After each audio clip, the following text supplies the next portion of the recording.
You asked for it. Here it is. It's a podcast from Apathetic Enthusiasm.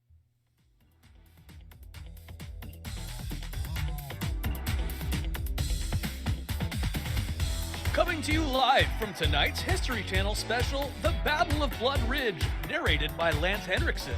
Thousands of Gromflemites lost their lives that day. A sad period indeed, but a great joy for us here on Interdimensional RSS, the unofficial Rick and Morty podcast. Hello, everybody. I'm Travis. Hey, everybody. I am Brandon, and just so happy to see so many deaths in the Gromflemite way of life. It's one of my favorite History Channel. It's a time-honored tradition. You know, every time this year we gather around the cable television and watch the 17-part documentary about the Battle of Blood Ridge. That's right. That's right. I've gone to a couple of reenactments down at the local community park. Now, great. Be honest with me here. Do you just go and watch the reenactments, or have you gotten into the point where you're now dressing in period garb and participating in the reenactments? I have not gotten that far yet. I've thought about it. I'm just trying to really flesh out my Gromflemite backstory to make sure that it kind of jibes with the era. Yeah, that's right. Make sure that your lower danglers are all in place and ready for participation. Yeah. Good times. Times. Welcome Unity to yet another episode. Here we are, 8 episodes into season 5 on Interdimensional RSS, the unofficial Rick and Morty podcast.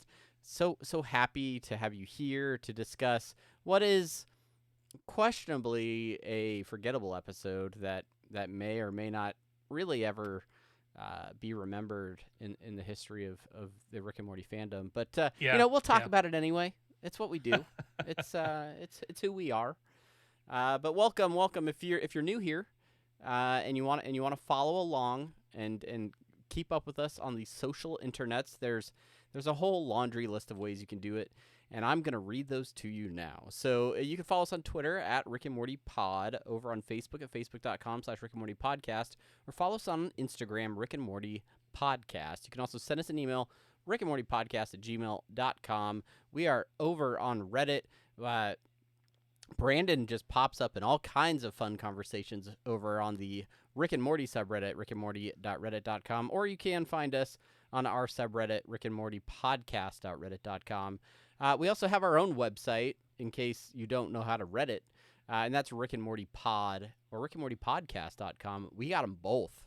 Locking them in. That's the love, right? Is that right? You looked really confused for a second, like I said something wrong, Brandon. No. I'm troubleshooting audio as we're going on. Oh, you keep talking. Good. You keep talking. Good. Nothing like doing it live. All right. Speaking of live, we are live right now at twitch.tv/Apathetic Enthusiasm. Thank you to those of you that are watching along. Say hi in the chat. Also, you can catch video versions of this podcast over at youtube.com/Apathetic Enthusiasm. If you're watching the video on YouTube, hit that like button, subscribe, do all of those fun things, leave a comment, do all the things. We're so happy that you're here. Finally, in financial news, you can get shirts over at apatheticenthusiasm.com/shop. That will take you to our TeePublic page, where you can get t-shirts with our faces, Rick, Morty's, Rounding the Bases, all sorts of t-shirts available out there. Or you can support us directly, patreon.com/Apathetic Enthusiasm, where you can, yes you can, get the very first commentary episode. Brandon and I have been recording commentaries that you can play along with episodes of Rick and Morty. You can get the first one over at patreon.com/Apathetic Enthusiasm. Thank you to all the Patreons who support this show. That's Brandon. right. That is right. That is it. Right as rain. I also want to strike that all. I'll say this in a later part of the show, an unnamed part of the show. Let's not talk about the show, the part of the show that I'm not naming. I'll talk about whatever it is that I want to talk about at that point in time. At that point in time, after they announce what part of the show it is, then I will talk about what I want to talk about. Oh, if I remember what it is that I want to talk about, because I've talked around in circles. All right. Let us know if you think he's gonna remember it, chat. But well, if you're ready, then Brandon, would you like to get into the first part of the show? Yeah, sure. Just have to remember what it is. It's semi-pertinent news. Oh, yeah. That's right. Sem. M-I. Pertinent. News. Sem. I pertinent news. Sem. I pertinent news. Sem. I pertinent news. It's Sem. I pertinent news. Oh, yeah. Sem. I pertinent news. I said Sam. I pertinent news. I said Sam. I pertinent news. I said Sam. I pertinent news. That's how you do it. That's how we used to do it when I used to teach cheer. Oh, And, you were a cheer coach. I was a cheer coach. Yeah, for a semester until they realized I had no qualifications. I had never been in cheer in my life. So They escorted you off campus, and now you can't go within 50 feet of the place. I needed a job. It was quick cash. They said, we don't care about your qualifications. Heyo. We it just was, need it you was to coach the cheer squad and also teach U.S. history. Because for whatever reason, That's weird, right? coaches also are often history teachers. Yeah, welcome. Happy back to school, kids. Hope you had a great summer. Shout out to Coach Pahar, who taught me U.S. history and was a coach, I think, for the women's volleyball team. That's how it's done. That's how it's done. In other semi-pertinent news, if you haven't caught the most recent episode of Rick and Morty, for starters, what the heck are you doing here? Yeah, I'm talking to you, Matt. 3 weeks off. That's the big news story right now. No new episodes until September. What do you think, Brandon? What do I think? I think that's a surprising turn of events for this series and for the season, because I mean, on one hand, it's great, right? Because I'm going on a work trip next week. Yeah, It's very, very, very handy, very, very handy timing. Extremely timely. Please do not get it confused. Brandon did not get them to delay the new episodes so he could go on a trip. That's not how this happened. Or did I? I may have. I may not have, but I want to keep you in suspense, everybody. Anyway, so no, I didn't do it, but so super handy. In the fact that it's a two-parter, whether it's an actual two-parter or they just have two episodes combined into one, and like there's like maybe a soft break and then directly into another new episode, right? If they do it like that, okay. But it would be the first time that they showed two new episodes in the same day, regardless of anything. And it's really interesting because they announced early on 10 episodes. They released the titles of all 10 episodes, so we were able to speculate about what was happening. So we have 2 episode titles remaining. The Rickmurai Jack, and also forgetting Sarick Mortshall. So I am really interested if they play them back to back. Are these going to be episodes that have some sort of connection story-wise? I don't think they would market it as a 1-hour finale if they weren't somehow connected. I feel like even if it is 2 separate episodes for the sake of streaming and Spotify, or not Spotify, but like Hulu and stuff, like, oh, they sell it as 2 episodes. Showing them together in one night feels like they got to be connected. They got it. Well, if it's anything like, usually the season finale ties into the season premiere of the following season. Sure. If perhaps it's similar to that, and then the next season we'll start anew. Well, I say that, but like season 5 just kind of started. Didn't really have any continuity from the end of season 4, really. I mean, if we're really thinking about it, but anyways, regardless, as far as the having to wait that long, it's a mixed blessing, because gives us a little bit of a break. Maybe get some interviews knocked out. But send an email when we get done. I know Matt will be excited because he's like, okay, cool, we can record Rounding the Bases on Sundays now. Till then, yeah, whatever. They have a shirt, by the way. We know what the money maker is in this podcast network, and it's Interdimensional RSS. But it will be pretty cool. In other semi-pertinent Rick and Morty news, they finished writing season 7. You saw this on Twitter, but with user Yay for Zig. That's right. A bunch of the writers in a Zoom call with Schraub and Harmon in like the same room. Yep.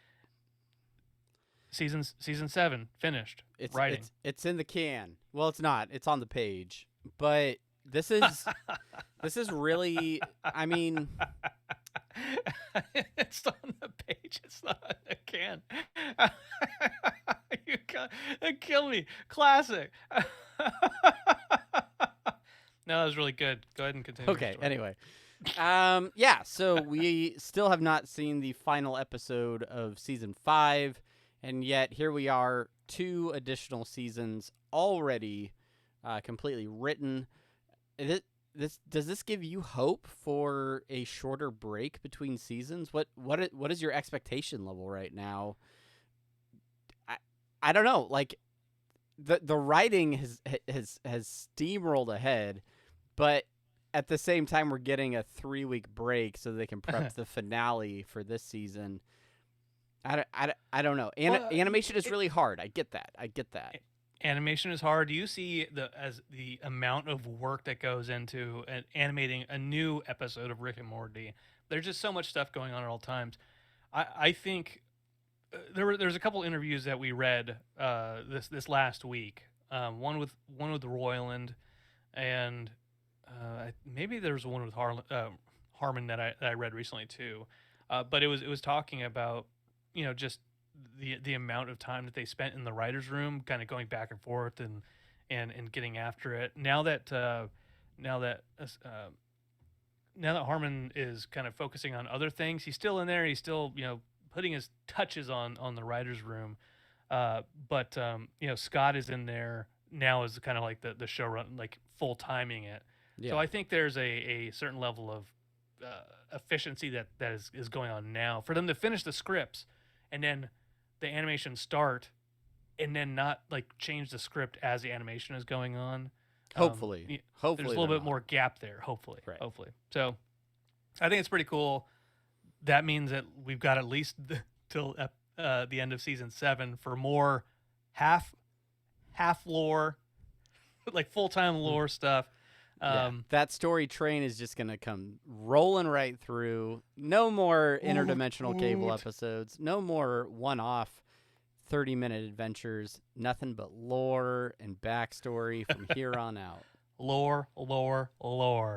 That's the strategy they should use is lore till people get sick of it and they're like, we just want classic Rick and Morty. Yeah, let's just get back to season 2 when it was good. Like, what's with all this lore? What's with all this lore?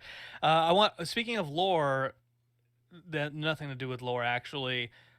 Head over to our YouTube where you can see me use the code RMP15 for 15% off of Loot Crate. I do a quick Loot Crate unboxing video that you can check out over on our YouTube, youtube.com/apathetic enthusiasm. Travis edited the video. He did a great job of it.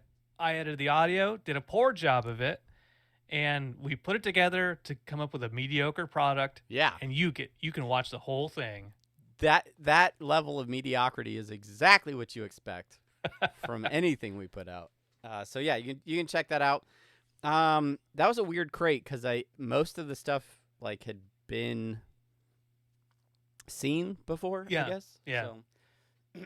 Yeah, that's how Loot Crate does it though. They send you a previous quarters or previous month's crate, which is cool, right?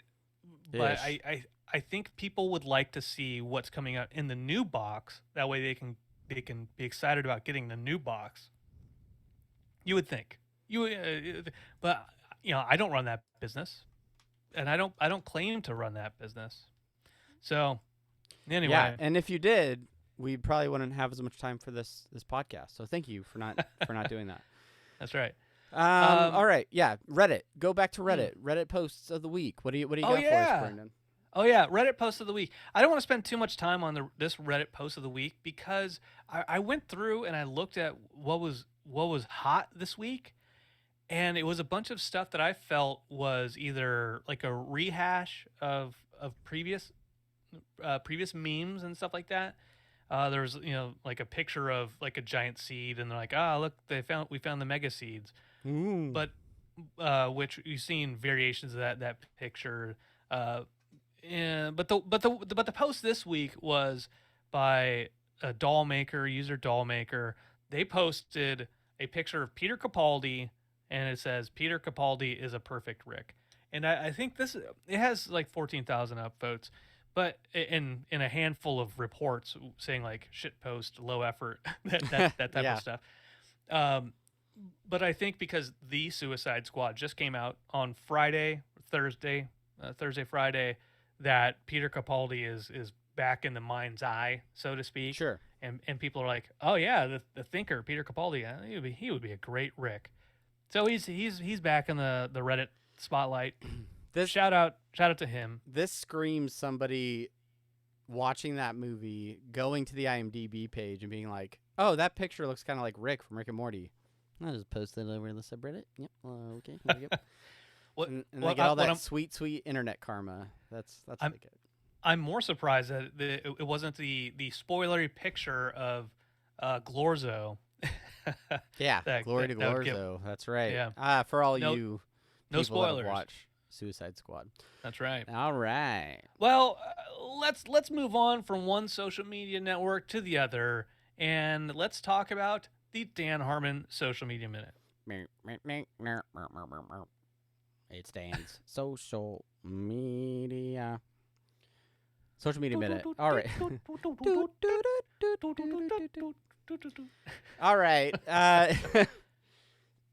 All right. If you're following Dan on Instagram, you know that he had some house guests over this last week in the form of a niece and nephew. I think these may have been his fiance's relatives. Yeah. But some really great content over on his Instagram. But this particular post is some lined paper that basically says, Maya, I owe you, there's some squiggles, $4, and then it says Dan Harmon, and in parentheses, Uncle Doo-Doo. What does this picture mean, you may ask? Well, I'm going to read the caption for you.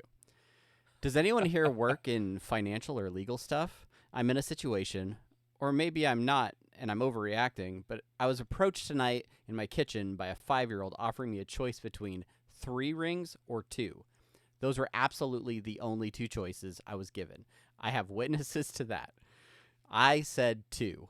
She gave me 2 very low quality plastic rings and said, that will be $4. I offered imaginary cash, and she almost dislodged a tiara, shaking her head. No, 4 real dollars. I said I don't have $4. That's not technically true. I'm quite wealthy, but none of that's her business. I questioned the good faith of the transaction and didn't bother to bring any of this up. But this is a person that has used several towels and watched a full season of Just Add Magic on Disney Plus in my house, and I never once occurred to me to shake her down for a single penny. But all right, it's long. It's a long thing. It's long. But it's long. You need to go read it. You need to go read it. You should read the rest. You should read the rest of it. It's basically like he needs a lawyer. He needs a lawyer for this little girl who's trying to shake him down for 3 rings. Yeah, she brings him this IOU, and here's the thing. I know it's stupid, but I put my name on it. And then she gives me the rings, which I do not want, and handed me the paper and told me to keep it. I said, aren't you supposed to keep it? Right. And she said, no, you keep it to remind yourself that you owe me $4. I feel very anxious about this. Maybe I shouldn't. Part of me thinks I can just tear this up. I don't think she can force me to pay her. The rings are bad.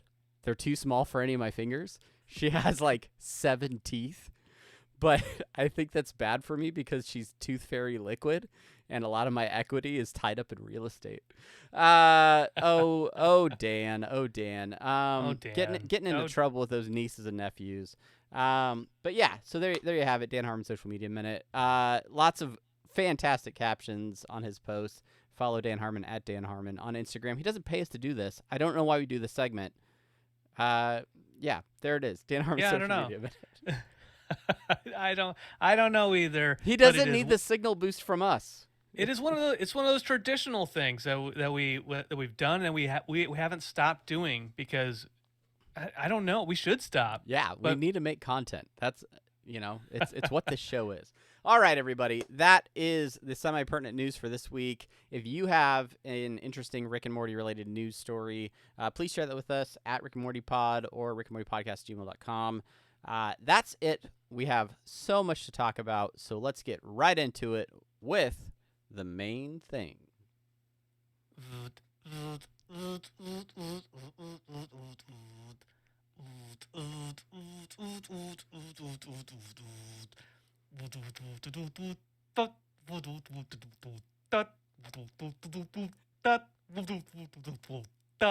It's the main thing. I told you using pre-recorded music would pay off. Yeah. Gosh, it got too expensive trying to make up my own stuff all the time. Yeah. So really paying that one beatboxer down on El Segundo. Really, I was like, this is the way to go. This is the way to go. That's the way we reinvest in ourselves, right? I held up the phone to him, and then he did that, and then I'm like, this is perfect. This is perfect. And I held my headphones to my ear just so I can really get that one good sound. And he's like, now can I have food? Like, nah, man, you get money. He's like, I don't want money. I want food. It's a sad day in Los Angeles. Anyway, all right, so this episode, the main thing, it is the main thing. We're talking Rickternal Friendshine of the Spotless Mort. It aired yesterday for us, August 8th, 2021, written by Albro Lundy, who has written a few other episodes, directed by the great Erica Hayes, who has also directed quite a few episodes and was a storyboard artist for a long time there. Guest stars Nick Rachinski, who's done a voice of Gromflemites in the past. And so I saw that and I was like, okay, well, now I know there's probably going to be Gromflemites. Tom Kenny, of course, is in this, SpongeBob man himself, who is basically a series regular at this point, Old Squanch. Our bronopsis, Travis, hit us with it. Friendship is hard. It's like a journey of the mind, bruh. Very, very good. Our synopsis, very succinct. I wish my friends were as good as Rick. No, I saw you type it. Yeah, okay. I typed that from my phone, Travis. You said you need to get in these show notes and start doing stuff. And so I hopped on my phone right away, wiped my butt, and then I started typing. Just kidding. I didn't poop.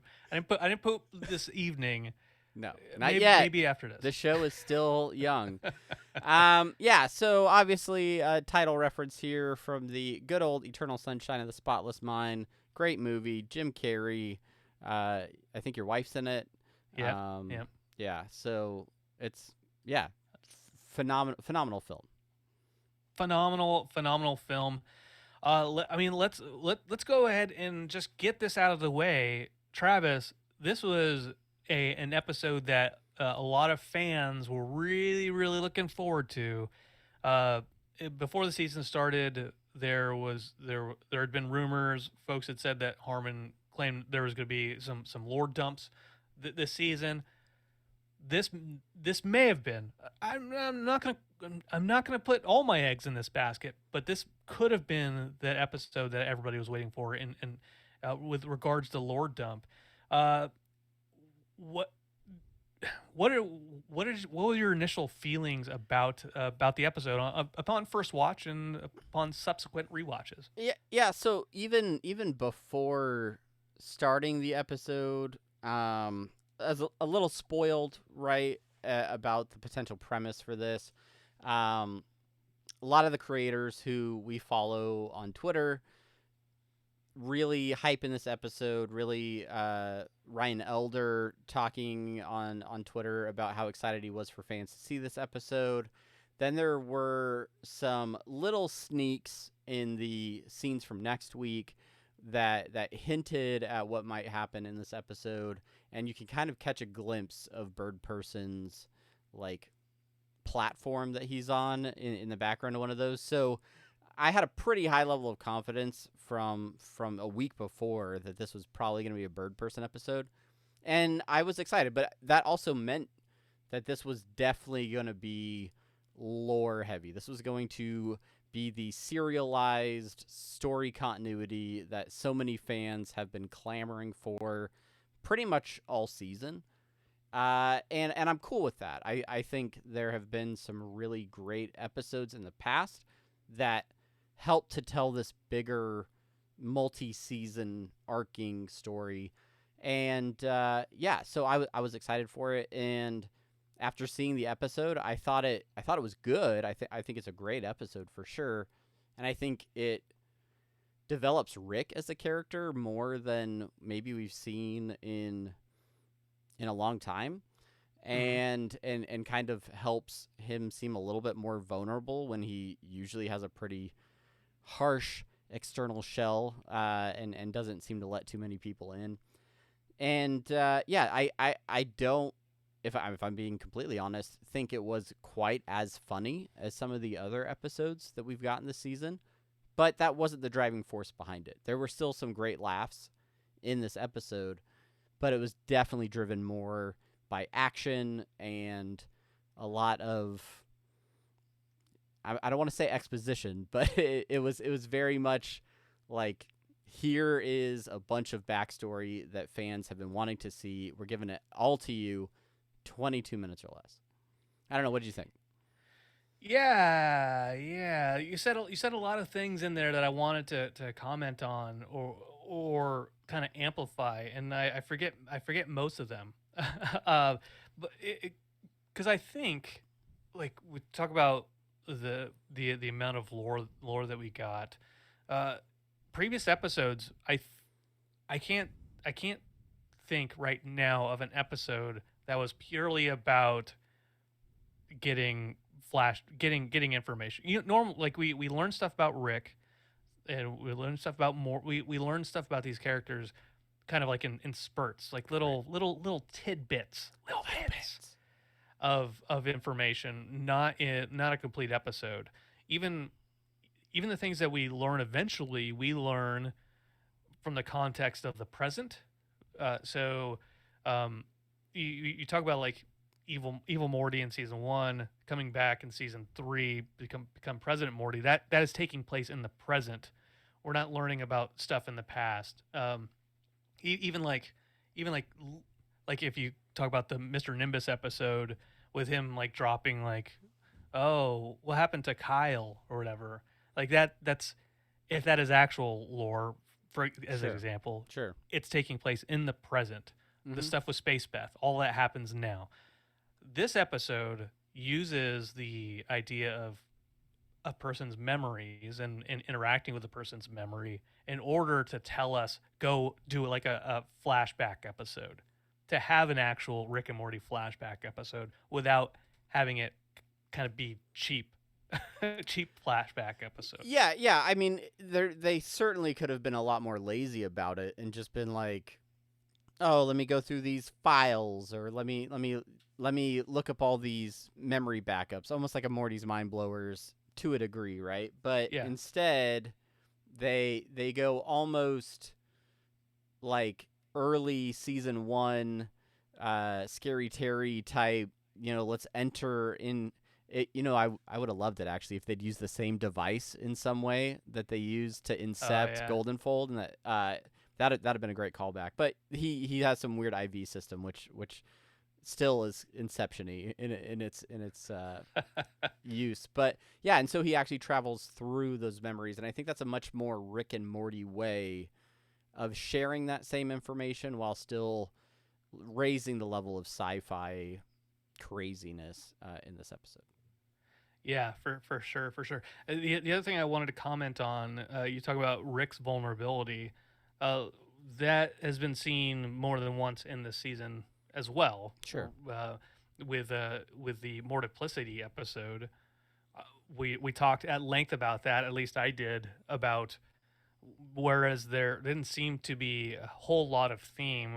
What I really liked about it was there was character building without the actual character of Rick Right. to focus on.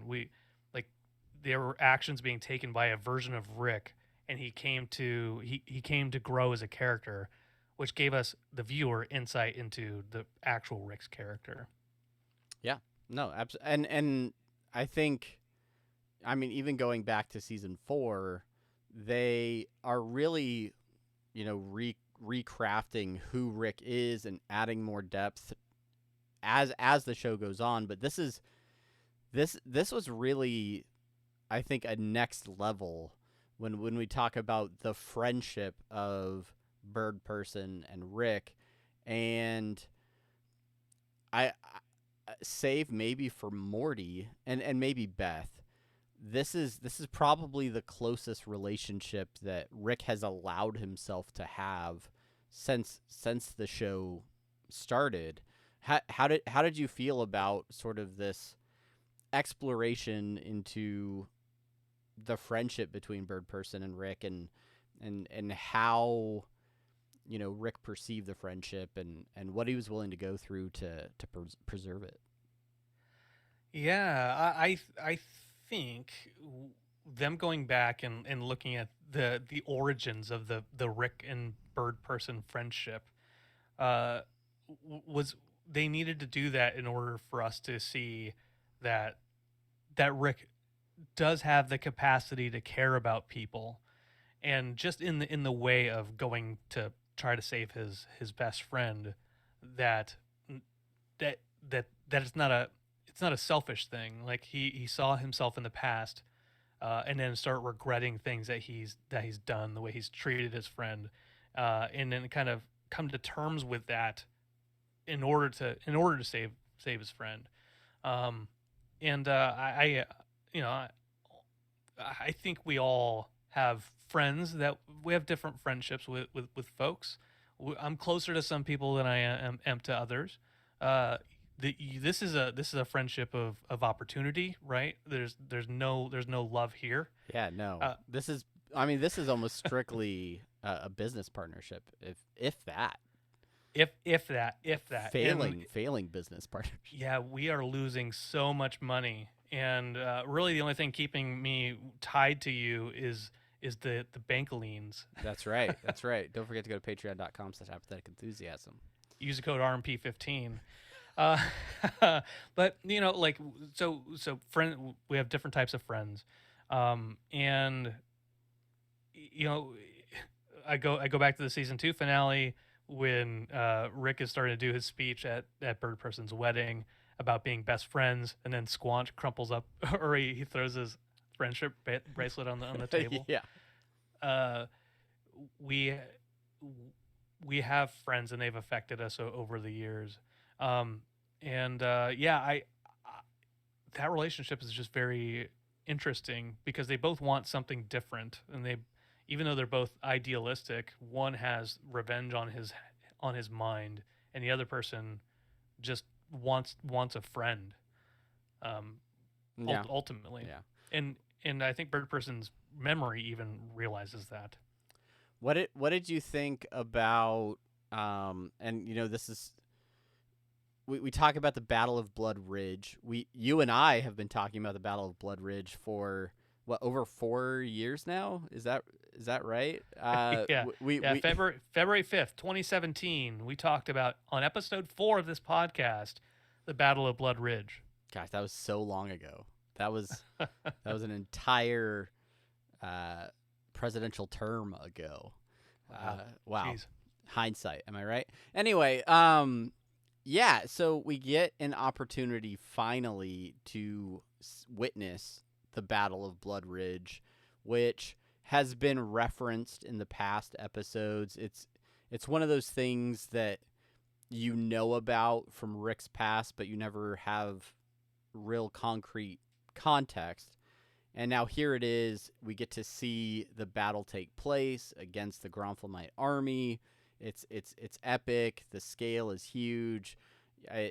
They do a great job. Again, direction from Erica in this one is, top notch.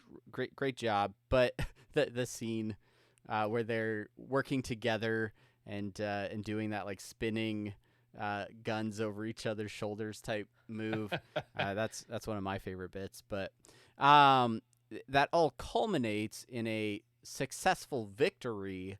But Rick looks at it as a bit of a defeat because that's a point when he loses a little bit of that friendship with Bird Person.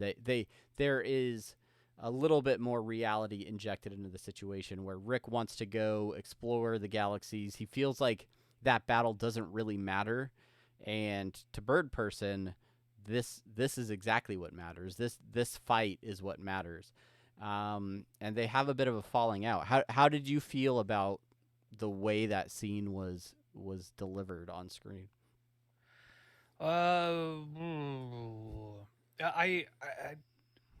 I wonder because he's what 35 or something.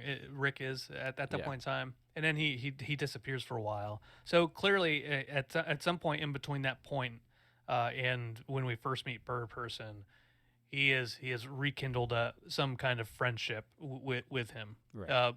The Galactic Federation is still around at that point in time, so it's not as if Bird Person had finished the war.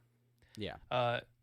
So I wonder about what happens in between that point in time, because it doesn't really feel like a falling out so much as it's just like Bird Person's like, all right, there goes Rick. He's going away. He's pouting.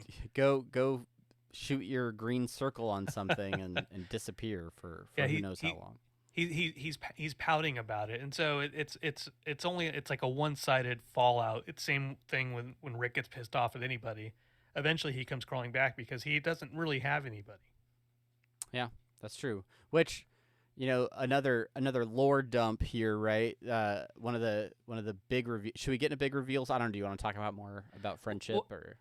Yeah, well, I really like the idea in this episode, not just about the friendship and kind of how we perceive others versus how they perceive us. That's a kind of context of friendship, but also about the whole Tamantha thing. I call her I'm not going to call her Tammy anymore. She's Tamantha. The whole thing with her. At the end of the episode, when he's in the sanctuary, the bird person sanctuary, and then she, of course, like, I'm a spy, and I was like, yeah, we know who you are. She's like, well, okay, but at least he remembers me as being nice, right? Right. And then at the very end, where right before they fly up and to get out of Bird Person's head, she tells him that she always loved him, right? Now those are his memories, as Albert Lundy mentions in the inside the episode. There's no way of knowing if that's true because Tammy is actually dead. Yeah. But for Bird Person, that is true, and that's his perception of who he thought that person really was, aside from all the Federation stuff. That's who she was at the end, and that allows him to grow and get over her and move on from Tammy to Mantha. Even if she is evil and ends up, ultimately being the one that killed him. So well, that's what I write in here in the show notes. It's romanticizing our relationships. It's looking at the best of. I'm pulling a Travis with my vocal fry here. You find the best of. You remember the best of your friendships, and you remember you don't focus so much on the negative stuff. And even sometimes if there was negative stuff, you don't. It's not as important.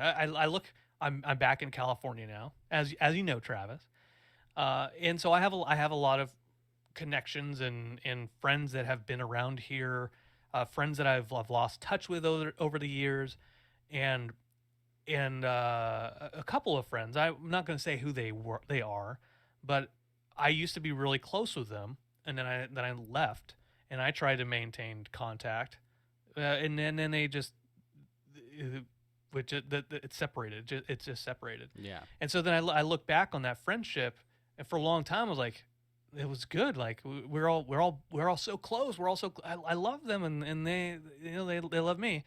But then the time passes, and you're like, well, maybe that was just my that was my perspective of that friendship.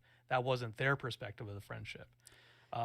Yeah, but you also have to give credit to the fact that a friendship can be genuine in a season, and then we kind of we grow, we evolve. We don't necessarily think any less of those people. We just have to record on Mondays now. So. and that's why my friendship with you will always be romanticized. Yeah, at least for platonically. At least for 100 episodes, and then and then a hard break. Yeah, we already did 100 episodes of this. So no, 100 episodes of the show. Yeah, we're gonna do like 500 episodes of this. 2-year break before season 6, buddy. All right, for all of you fans that have been clamoring, let's talk about some of the big reveals from this episode, because there certainly were several.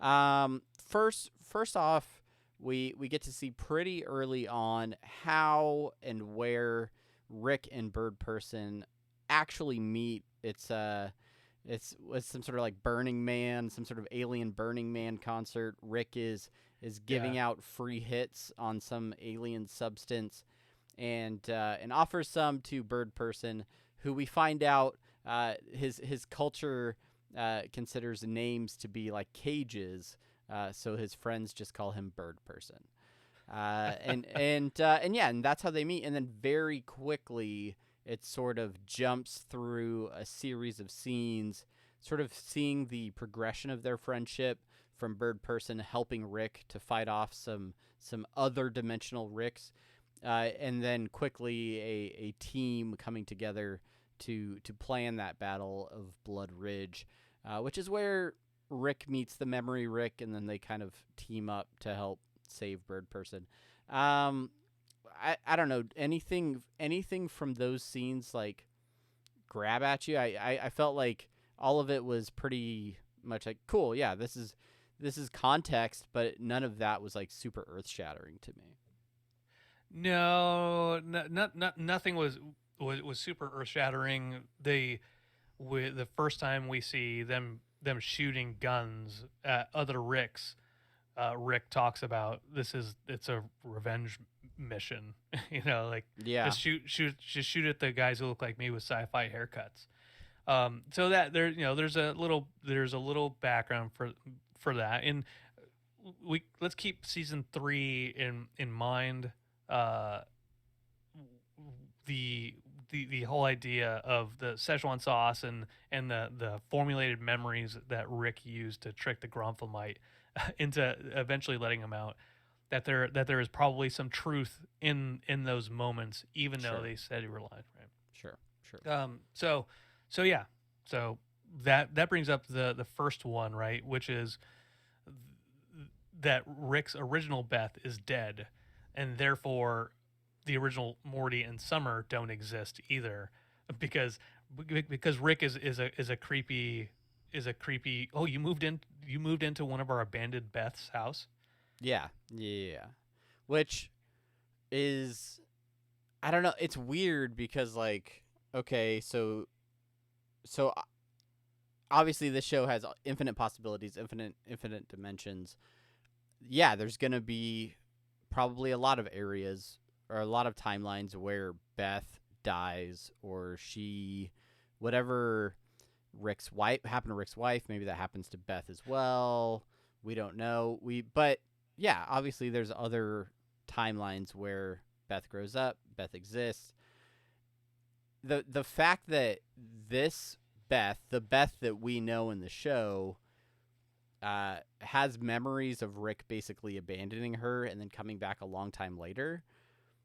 Like, I don't know, it's interesting that she just like accepts that this is her dad, even though we've seen in the show that the Beth on the show is not the original Beth from like the pilot, right? This is already a new Smith family, I think twice over. Yeah. And only maybe the Morty from the original season has remained. Yes. Yeah. That's right. Okay. Yeah. All right. Well, I don't know. Was there a question there? No, there's no question. I just Oh. yeah, Beth's dead. This isn't her Beth. But Beth is dead. Yeah. I don't know. I think that's kind of like people in the post show discussion on the subreddit were really excited about this. Like, oh, Rick's original Beth is dead. Okay, I guess that explains maybe why he was gone for a long time or something. But the reality is, like, this Rick has never really like gone out searching for the original family unit, right? That he had. He's looking for a version of his family that he can sort of latch onto and build these relationships with. It does bring up a thought to me that, like, his wife, there's got to be some dimensions out there where she exists, right? Like, Yeah. that it stands to reason that she's somewhere, like there's some version where she lives, unless that is some core piece of the Rick and Morty, universe where in every timeline Rick loses, his wife, and so then it creates the Rick that we end up with. I don't know. Yeah. Like what we'll learn in season 7. Season 12, yeah. Season 12 is yeah. You're right that there is a regardless of infinite universes, there's still a core or a catalyst that makes things happen the way things happen, or that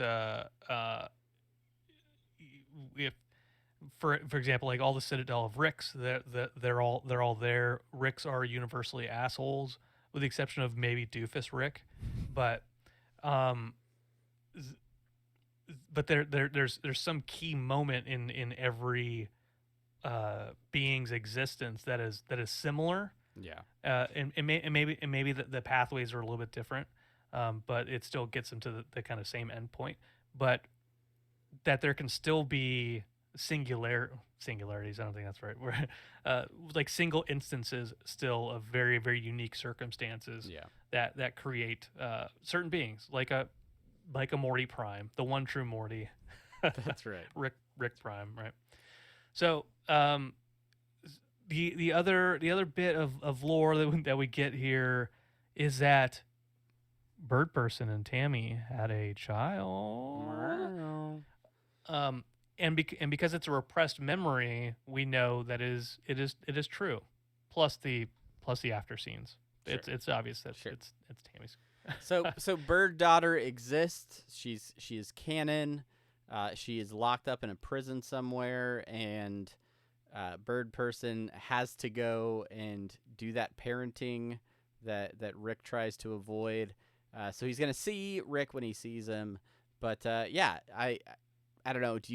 I think this opens up a new sort of storyline where we can see Bird Person again, with some sort of, maybe he goes and frees his daughter apart from the show, and then we meet up with him there. Maybe he has to recruit Rick or something to free her.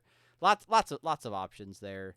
I care not to speculate any further on how they'll utilize that new character. But she's a fighter, that's for sure. Don't they you ever think it's counterproductive to put all the violence together? I messed that line up. I mess up. I'm not good with quotes. What do you want from me? It's best not to think about it. I think it would be cool. It opens up kind of narrative possibilities of what it's like to co-parent. So like Bird Person, Rick and Morty, like on and bird daughter on the same adventure. Like a My Two Dads situation with Rick bird person and the kid. Yeah. Three men and a bird daughter. Yeah, So, yeah. like, Maybe you add bird Morty person. to the mix, right? And he's like, yeah, yeah. It could be good. I would love to see a scene where the bird daughter picks on Morty, even though she's far younger. I think that could play really well. Dan, go ahead and give us a call whenever you need some more ideas. Yeah. A toast Pop-Tarts box full of ideas. Yeah, exactly. You mentioned it earlier. Tamantha, big reveal. Her full name. It's stupid. It's dumb. Moving on. We got a little bit of context with Gearhead and his much cooler older brother Gear Dude, who was just bringing it to the Gronflamites at Blood Ridge. When I saw this character the first time, I was like, "Wow, Gearhead looks like way cooler. What happened?" Yeah, and then yeah, and then they add that context later on, and I just think it's a great way to be like, "Yeah, this is why he was in our circle. Like, it's not because we liked hanging out with him. It's because we owed it to him, right?" Yeah, I thought that was great having Gearhead, Gear Dude in there. Rest in peace, Gear Dude. Miss it with that badass minigun that he had. There's a couple of things. They're not big reveals, but I want to throw them out there. Scary Terry Folds and I talked ahead of time. I talked to you about this. I was like, okay, what's the over under before the episode? Before I saw the production credits, before I saw anything, I just knew that Bird Person was, based off of the cold open. Yeah. I knew that he was going to be in the episode. I was like, okay, now that we know that, what are the over unders that we're going to see? Squanchy, Gearhead, the Flesh Curtains. I didn't call Blood Ridge, but I was like, Gronflamites. What's the over under that we're gonna see those things? And then we saw all of them. We even saw the Flesh Curtains live. For those who don't know, the Flesh Curtains is the band name for Rick, Bird Person, and Squanchy. So throwing that, I was like, cool, like we did it, which isn't a problem I have with the episode, but it's it's like that's what I expect from a lore dump. That story train is coming into the station. That story train, and like the nonconformist in me is like, I knew that a lot of people were going to love this episode, and it is a great episode, but this is like the episode that they were they were trying to avoid, I think, for a long time. Yeah. And then almost feel like they compromised in a way that felt true and real to them, that felt like they weren't compromising, and because we led up into this episode with so many folks like really wanting a lore heavy episode, like we need canon, we need serialization. Yeah. There's a part of me that's like, oh, we gave it to them. Well, and one of the things that this show does extremely well is feeding you nuggets of that serialization throughout a series of episodes without having to make an entire episode dedicated to that, right? And I think there are also terrific one-off episodes that have no bigger context in the bigger story of the show. They're just really creative or funny adventures that they get in, they get out, and it's just fun, right?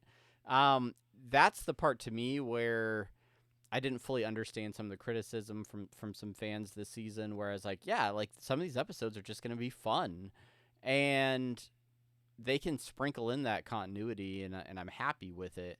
This episode goes all in on backstory and continuity, and almost like to a degree where they don't have time to get in as many gags. We usually list favorite bits. Our list is significantly shorter this week because there are some great bits in here, but it is much more driven by let's get this story out there. Let's tell the fans like the history of Bird Person and Rick.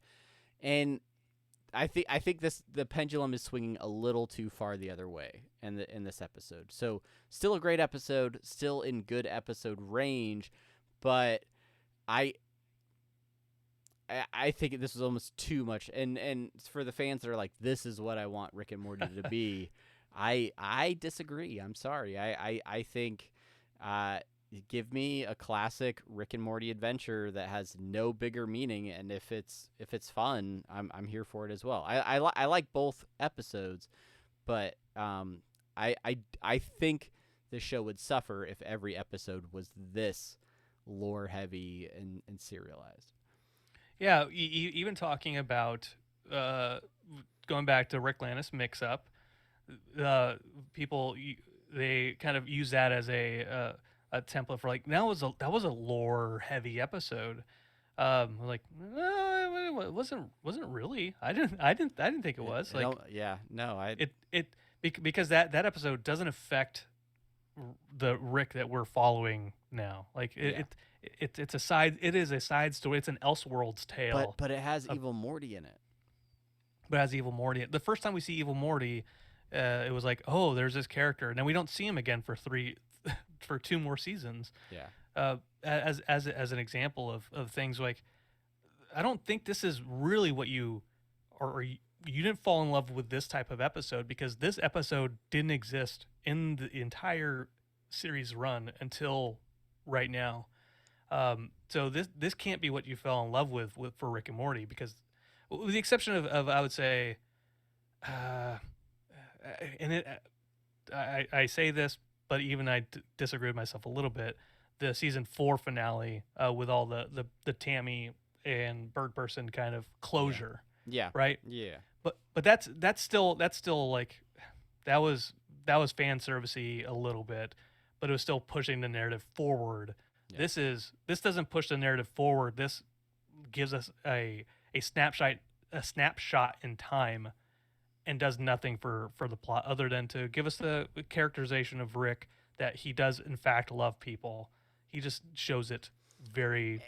And it brings Bird Person back as Bird Person, as the character that he was early on, and allows the writers to use that character in future episodes. And they've reunited the friendship, even though it's slightly tainted, right? Because Rick used the knowledge of the daughter to his advantage. So did you?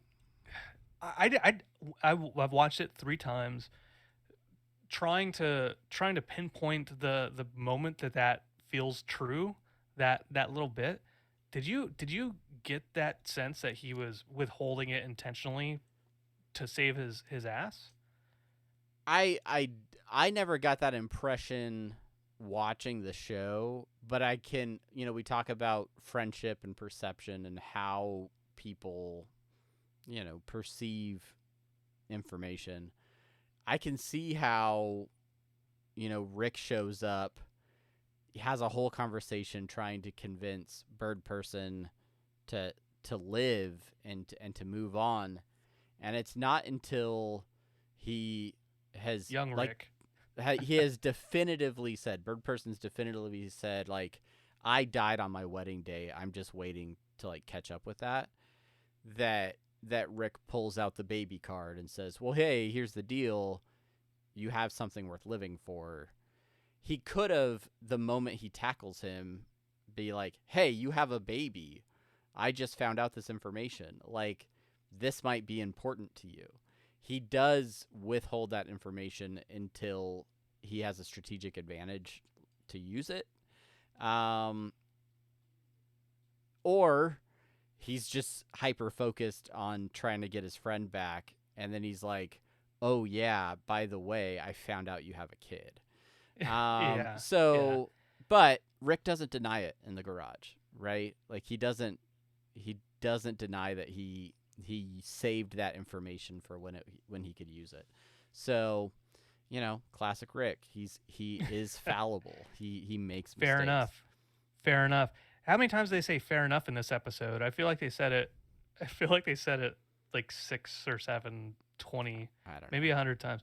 He definitely says it twice. He says fair enough to bird person, and then when he goes into his own brain to get young Rick says fair enough.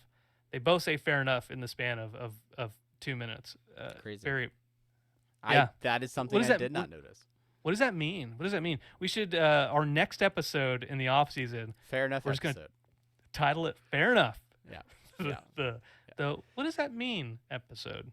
Podcast. Other random callbacks in this episode. They do use the mind blower's gun. And manipulate its usage to help leapfrog through memories. I thought that was great. Yeah, I don't know. You want to talk about some favorite bits? Do you have any favorite bits from this episode? Yeah, let's knock some favorite bits out real quick. Squanchy's open mic night. When they got that squanch and it's really squanching, and then the crowd starts booing him. And then Rick, clean cut Rick, is like, "Oh, I'm a memory. Oh no, you mean I didn't have to sit through the stand up again?" Yeah. That realization is classic. So I honestly, this isn't a comedic bit per se, but the super artsy bit at the very beginning when Rick enters, bird person's subconscious and is like diving through the bird skull and then lands like on the egg, and then the egg the yolk turns into bird person's face. All of that stuff. I just love when they really get super creative with the environments and things and I don't know, it kind of reminds you of when they went through that wormhole with on the Whirly Durly episode, and so I just love when they get really almost too creative with some of that stuff. I thought it was really well done. That's right. Sorry, I'm just doing my job and loving it. Those Gronfalmites being huge jerks. In that same scene, what I really liked is it's showing bird person's memory and where his tragic backstory comes from, and in the background in one of the alleys it says what like damn it I meant to capture exactly what it says on one of the buildings. It's like Tragic Backstory Academy or something like that. Yeah. Childhood Tragic Backstory Academy or something like that. I just love that was in the background. The train station was PTSD station. Yep. Which took him to Rick's Vietnam. Yeah. Your values are skewed, or your whatever he says. I really liked when bird person's interpretation of a retort to Rick is "nibble my cloaca." Everybody knows what a cloaca is. That's right. It's the one opening that birds have for all of their business. So that was pretty good. And then bird person remembering the plumbus in Rick's garage. That was a great opportunity to remind people plumbuses exist. Everyone has a plumbus in their home, and often in their memories. So, yeah, I thought that was great. I will. I don't know. Did you have any other favorite bits? Did I miss any? No. I think that's it. I think you're gonna talk about this part, your best part, here in a second. So we have a section in our show notes called Best and Worst Parts. I have a worst part for sure, and that's Rick's AI in the garage. Rick's garage. For the most part, I like the character. I like how they utilize it, but there is one scene where the AI is explaining bird person's condition and talking about how there's like an item missing, subject's mind, like where's it, and then like I don't know if it's because it has to be done in sort of this like, Siri voice type situation, but the delivery of everything that it's saying confused the heck out of me the first 2 or 3 times, and I really had to like think about what they were saying and think about the context, because it goes from talking about bird person to talking about itself and trying to appease Rick and trying to do self-preservation. So I don't know, that one scene just kind of kept messing with my head over and over again. But I don't know. Did you have a best part or a worst part? I want to say, as far as the AI is concerned, completely, man. I'm like right there with you on the confusion, because the first time I watched it, I'm like, okay, talking bird person, but then it talked about sucking dick. Like, wait, what? How'd that go? So am I understanding this correctly? It didn't want to die, so it was looking for power in order to survive.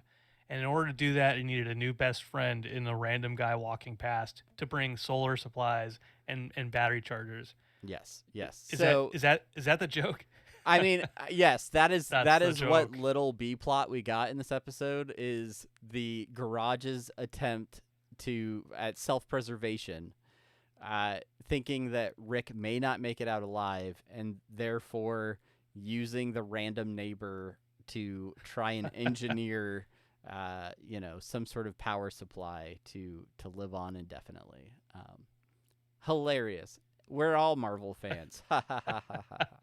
That part was good. Yeah. That's how easy it is to make friends sometimes. How superficially easy it is to make friends sometimes. Yeah. I mean that's how friendships start, though, right? It's Yeah. like, like you like Lost, I like Lost. Oh, Let's make a podcast 5 years later. Catan. You like play Settlers of Catan? I've never played. I like playing board games. And then Cool. sure Let's enough, play every week for a year. Oh, great. Well, so that is the episode. I think I don't. I'm sure there's lots more that we could talk Sure, about with sure. it, but we're not going to, because we're already past the hour mark. Oh, But yeah, what I will say is that I did like the episode. It is a good episode. I really wonder how the next two episodes / the season finale will be in September. But we are interested in hearing what you think as well. So make sure that you go over to Rick and Morty Pod on Twitter, rickandmortypodcast@gmail.com, or Rick and Morty Podcast on Instagram. Let us know what you think. Or Rick and Morty Podcast at gmail.com. I said that already. Whatever. Send us messages. Send us everything. Ask us your questions. We'd love to hear it, and we love to interact, so got that going for you too. And speaking of interacting, Travis, we have a segment called Listener Suggestions and Short Outs. And got that air horn. it's on full blast over there. I can hear it. Let's celebrate something, Travis. Let's celebrate a new Patreon subscriber. Yay! Thank you, CM47, for joining the Patreon. Appreciate your support. I think they were very explicit. Just give me a shout out on the podcast. They please enjoy all of the additional things available at patreon.com. Also, a special short out this week from the Twitch chat. Blue Tiger 202530. Thank you for joining us on Twitch this week. They say they've been a long time listener, first time watching us live, and they said they've long wondered what Brandon looks like when he makes the sound effects. They are not disappointed. So thank you for joining us live on Twitch. We appreciate you being here. And that's about going to do it, folks. Thank you so much for listening. 3-week break does not mean we are off the hook. So make sure that you are subscribed to this podcast so you can catch the next episode with whatever we do. Hopefully that's an interview, or we'll just talk about something. But yeah, we will have another episode, and it's time for us to go do the Twitch exclusive podcast post show. If you want to be part of that post show, join us Monday nights around 9. Best thing to do is follow us on Twitch so that you get notified when we go live. We're going to go hang out with you guys. But until next week, I'm Travis.